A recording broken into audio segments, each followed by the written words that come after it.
Nah, berpikir secara begini ini namanya out of the box. Kharijas sunduk. Kalau tidak bisa berpikir begini, tidak mampu kreatif. Kreatif itu adalah bid'ah, al-ibda'. Allah badi'us samawat wal ard. Kita harus berani berbid'ah. Ini takut kullu bid'atin dolalah, enggak. Ini ibda' yang kita buat, tidak dolal. Bismillahirrahmanirrahim. Assalamualaikum warahmatullahi wabarakatuh. Alhamdulillah wassalatu wassalamu ala Rasulillah wa ala alihi wa sahbihi wa man tabi'ahum bi ihsanin ila yaumil wa ba'd. Ikhwatal iman rahimani wa rahimakumullah. Kembali kita di channel yang bermanfaat ini dalam rangka untuk mengkantar, mengkritik, bahkan meluruskan penyimpangan-penyimpangan yang ada, kesesatan-kesesatan yang ada, yang merebak dan tersebar di tengah-tengah masyarakat, dan itu senantiasa digaungkan oleh segelintir orang yang memang ingin membuat kerusakan dalam agama Allah Subhanahu wa taala. Tentunya kita mengawali zaman rahmatullah dengan firman Allah Subhanahu wa taala yang mengingatkan kepada kita semuanya, jangan pernah menyelisihi sunnah Nabi sallallahu alaihi wasallam dalam beragama. Jangan pernah kemudian mengambil syariat, mengambil sunnah, mengambil ajaran, mengambil ibadah, mengambil tata cara beragama kepada Allah Subhanahu wa taala selain kita mengikuti sunnah Nabi alaihi salatu wasallam, sebab itu adalah merupakan jalan keselamatan menuju akhirat Allah Subhanahu wa taala. Sebagaimana Allah Subhanahu wa taala berfirman, "Wa may yushaqiqir rasul min ba'di ma tabayyana lahumul huda wa yattabi' ghaira sabil mu'minin nuwallihi ma tawalla wa nuslihi jahannam wa sa'at masira." Maka barang siapa saja di antara manusia yang menyelisihi Rasulullah SAW dalam beragama, karena sesungguhnya salah satu hikmah Allah Subhanahu wa taala mengutus nabinya adalah untuk kita teladani. Jadi syarat yang disebutkan oleh para ulama diterimanya ibadah itu ada dua. Yang pertama ikhlas. Jadi meskipun kita bersedekah jutaan, bahkan ratusan, bahkan miliaran rupiah, tapi kalau kita tidak ikhlas, kita ingin dipuji, kita ingin disanjung, maka semua amalan kita akan rusak. Maka syarat utama seseorang diterima ibadahnya adalah ikhlas kepada Allah. Kemudian yang kedua, hikmahnya adalah harus sesuai dengan tuntunan Nabi SAW. Tidak bisa tidak. Jadi hikmah yang besar, yang agung yang Allah Subhanahu wa taala berikan kepada kita, sebab diutusnya para nabi dan rasul agar kita melihat bagaimana Nabi SAW berwudu, bagaimana Nabi SAW salat, ketika beliau menjadi pemimpin, ketika beliau mengamalkan amalan yang sangat dicintai Allah Subhanahu wa taala. Dan ini sangat panjang penjelasannya. Dan singkatnya zaman rahmatullah, ya, pernah satu ketika ada 3 orang pemuda datang ke rumah Nabi SAW, di mana ketika pemuda ini ingin mencari tahu bagaimana ibadahnya Nabi SAW di rumahnya. Maka ketika tiga pemuda ini datang kepada rumah Nabi SAW, maka beliau tidak mendapati Nabi SAW karena Nabi SAW pada saat itu keluar untuk berjihad. Maka Ibunda Aisyah pun kemudian menjawab mereka dan mengatakan, apalah arti ibadah kita dengan Nabi SAW.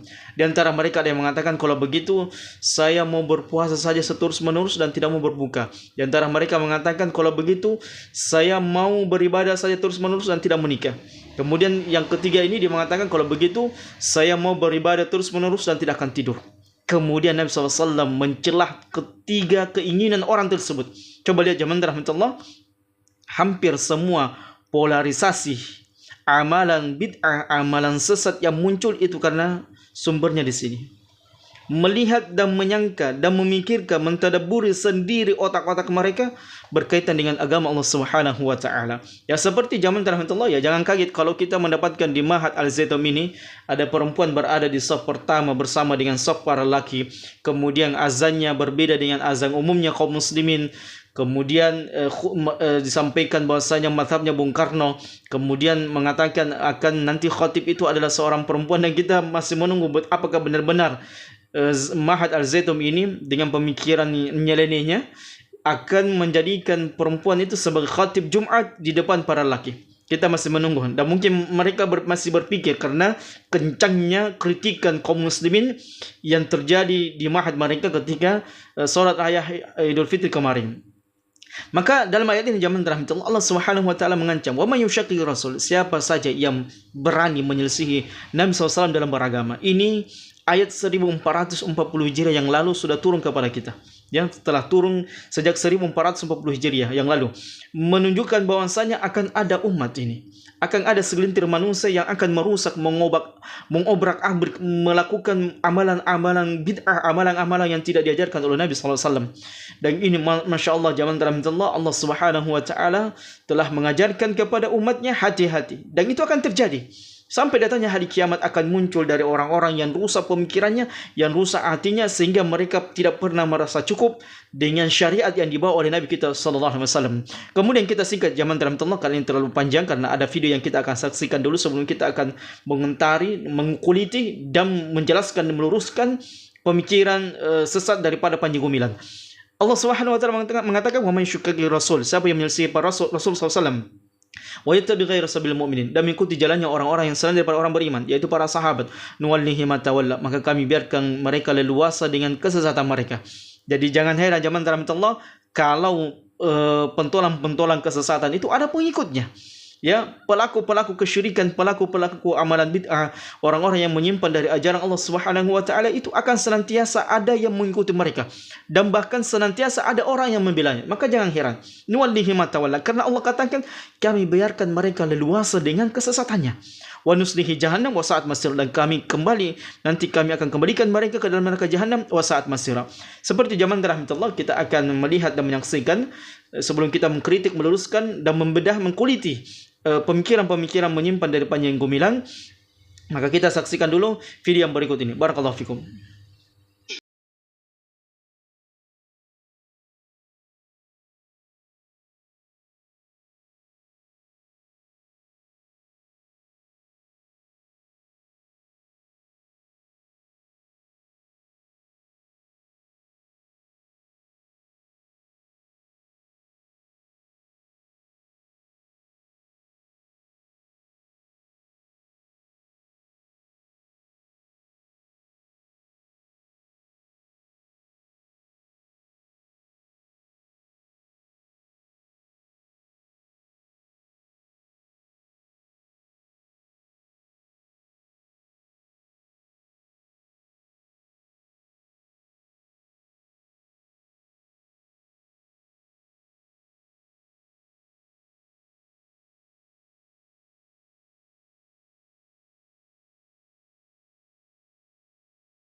Kalau tidak ditanamkan seperti itu, tidak bisa hanya cerita rahmatan lil alamin, bagaimana nginjek tembelek saja ora kempes,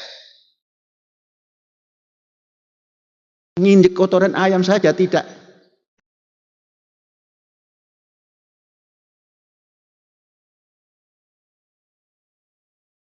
Taib, kalau yang dimaksudkan oleh Panji Gumilang ini makna bid'ah secara lugawiyah dan aplikasinya secara duniawiyah, maka tidak mengapa.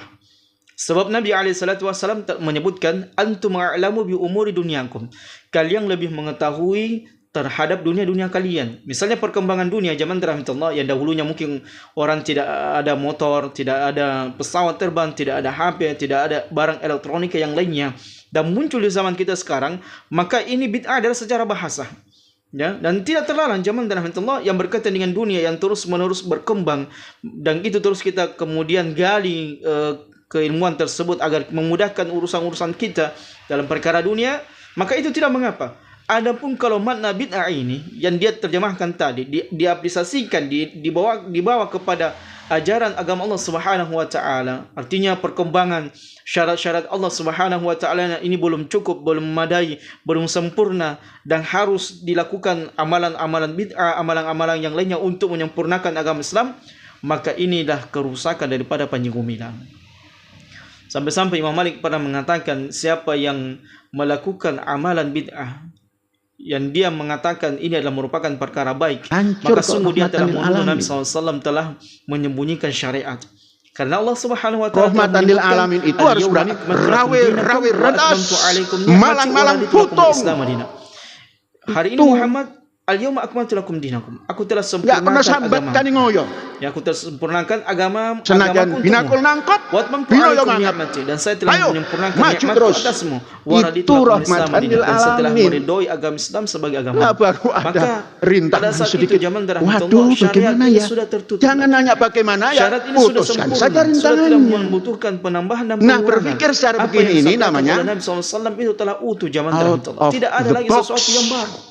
Tidak ada lagi sesuatu yang datang kemudian di zaman kita sekarang ini yang mengatakan orang begini, ini adalah tidak mampu kreatif. Ini adalah perkara yang kreatif itu adalah bid'ah, yang lumrah, yang mungkin orang akan menerimanya. Tidak, zaman rahmatullah. Allah maka apa yang disampaikan oleh Panji Gumilang kita harus berani berbeda daripada jawaban ini dari apa yang kita saksikan dari semua potongan-potongan video yang berkaitan dengan mahad itu. Tidak dari perempuan berada di saf pertama bersama dengan laki-laki, kemudian azannya ini makhluk Allah, yang tidak seperti umumnya kaum muslim melakukan azan di masjid-masjid mereka, kemudian pemikiran mazhabnya adalah Bung Karno, kemudian nanti akan ada perempuan yang khatib di hadapan para laki-laki ketika hari Jumat.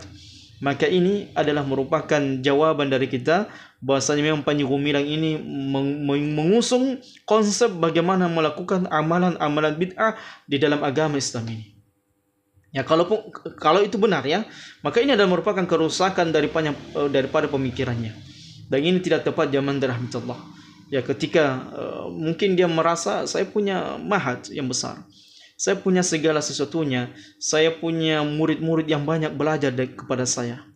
Maka ya disinilah kadang zaman rahmatullah timbul dari keinginan-keinginan rusak daripada pemimpin-pemimpin pondok ataupun para profesor, doktor, kiai yang memiliki murid-murid yang banyak, pondok pesantren yang besar, sehingga dia bebas berbicara, sehingga dia bebas mengutarakan isi otaknya, sehingga dia bebas kemudian menyampaikan apa yang dia inginkan. Dan ini banyak seperti itu. Banyak mahad yang melakukan penyimpangan, banyak pondok pesantren yang melakukan kerusakan karena daripada kiai-kiainya ya, yang sudah merasa sudah punya pondok pesantren, banyak murid yang belajar kepadanya, sehingga timbul perkara-perkara yang menyimpang. Di antaranya mungkin ya kasus pelecehan seksual, kasus pemerkosaan, dan kasus-kasus yang lainnya.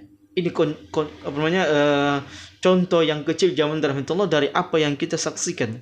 Ya, di antaranya juga adalah penyimpangan dalam beragama kepada Allah Subhanahu wa taala. Jadi ini merupakan sudah jawaban zaman rahmatullah dari semua mungkin pertanyaan kita, kenapa dia bisa melakukan seperti itu, karena dia memiliki konsep bagaimana ibda', tabdi', melakukan hal-hal yang baru. Kalaupun ini yang diterjemahkan ke dalam perkara agama, maka sudah fix ini orang menyimpang, ini orang rusak dalam beragama. Sudah fix zaman rahmatullah. Tidak perlu kita mencari lagi bagaimana penyimpangannya. Sudah cukup dari pemikirannya, dari apa yang dia sampaikan, orang bisa terwakili apa yang ada dalam dirinya. Jadi dari perkataan-perkataannya, pemikiran-pemikirannya, kita sudah dapatkan daripada kesimpulan daripada penyimpangan orang tersebut. Oh, ternyata memang sudah. Ini fix bahwasanya apa yang dia lakukan adalah untuk melakukan hal-hal yang baru, modifikasi yang baru ya. kreativitas dalam perkara-perkara agama. Kalau dibawa kepada agama, maka agama ini rusak. Maka tentunya orang seperti ini zaman Allah memang harus ditutup pondok pesantrennya. Ya, minimal orangnya si Panji Gumilang ini sebenarnya sudah dapat pasal pelecehan agama ini. Ya, kerusakan agama karena dia membawa konsep pemikiran yang berbeda, yang menyimpang, dan tentunya ini adalah merupakan pemikiran yang sangat berbahaya. Sekali lagi saya sering sampaikan, dia memiliki santri-santri yang mungkin santri-santriwannya ini akan keluar, santriwatinya akan keluar dan akan membawa pemikiran-pemikiran konsep seperti ini dalam beragama.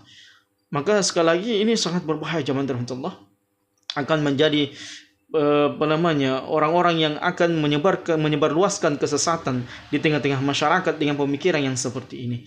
Maka ini sungguh sangat luar biasa penyimpangannya zaman Allah. Ya, kita harapkan zaman Allah, Kementerian Agama begitu pula dengan Majelis Ulama Indonesia bisa mengambil cepat tindakan bagaimana mengontrol secepatnya Ma'had Al-Zaitun ini beserta meluruskan penyimpangan-penyimpangan Panji Gumilang yang berkaitan dengan ajaran Islam, ajaran agama Allah Subhanahu wa taala. Karena jangan sampai pemikiran-pemikiran rusaknya, pemikiran-pemikiran lainnya ini disebarluaskan dan itu akan nanti menjadi bumerang di tengah-tengah kaum muslimin dalam beragama kepada Allah Subhanahu wa taala. Maka tentunya pasti akan ada gesekan demi gesekan kalau pemikiran-pemikiran ini diaplikasikan oleh murid-muridnya dan disebarluaskan oleh orang-orang yang pernah belajar di Ma'had Al-Zaitun. Demikianlah zaman Allah apa yang bisa kita sampaikan. Barakallahu fikum, subhanakallahumma bihamdika, asyhadu an la ilaha illa anta astaghfiruka wa atubu ilaik, wa akhiru dawana anil hamdulillahi rabbil alamin. Assalamualaikum warahmatullahi wabarakatuh.